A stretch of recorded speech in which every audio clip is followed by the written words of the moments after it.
ব্রাহ্মণবাড়িয়া জেলিযুক্ত চিংড়ি বিক্রির দায়ে ব্যবসায়ীকে ২০,০০০ টাকা জরিমানা, ৫০ কেজি চিংড়ি ধ্বংস। এহসানুল হক, রিপন।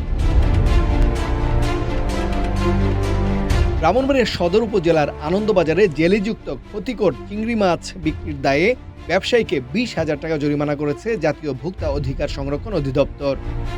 অভিযানে প্রায় ৫০ কেজি ক্ষতিকর জেলিযুক্ত চিংড়ি মাছ ধ্বংস করা হয়েছে। বুধবার দুপুর ১টার দিকে জেলা প্রশাসকের সার্বিক তত্ত্বাবধানে ও বাণিজ্য মন্ত্রণালয়ের নির্দেশনা অনুযায়ী আনন্দবাজার এলাকায় এ অভিযান পরিচালনা করা হয়। অভিযান পরিচালনা করেন জাতীয় ভোক্তা অধিকার সংরক্ষণ অধিদপ্তর ব্রাহ্মণবাড়িয়া জেলা কার্যালয়ের সহকারী পরিচালক ইফতেখারুল আলম রিজভী। অভিযানকালে বাজারের এনামুল নামে মাছ ব্যবসায়ীর কাছে জেলিযুক্ত চিংড়ি মাছ পাওয়া যায়। তাৎক্ষণিক ভোক্তা অধিকার সংরক্ষণ আইন ২০০৯ অনুযায়ী তাকে ২০,০০০ টাকা জরিমানা করা হয়। একই সঙ্গে ক্ষতিকর জেলিযুক্ত প্রায় ৫০ কেজি চিংড়ি মাছ যথাযথভাবে ধ্বংস করা হয়। এ সময় সংশ্লিষ্ট ব্যবসায়ীকে ভবিষ্যতে এ ধরনের অপরাধ পুনরায় করলে আইনের সর্বোচ্চ প্রয়োগের বিষয়ে সতর্ক করা হয়।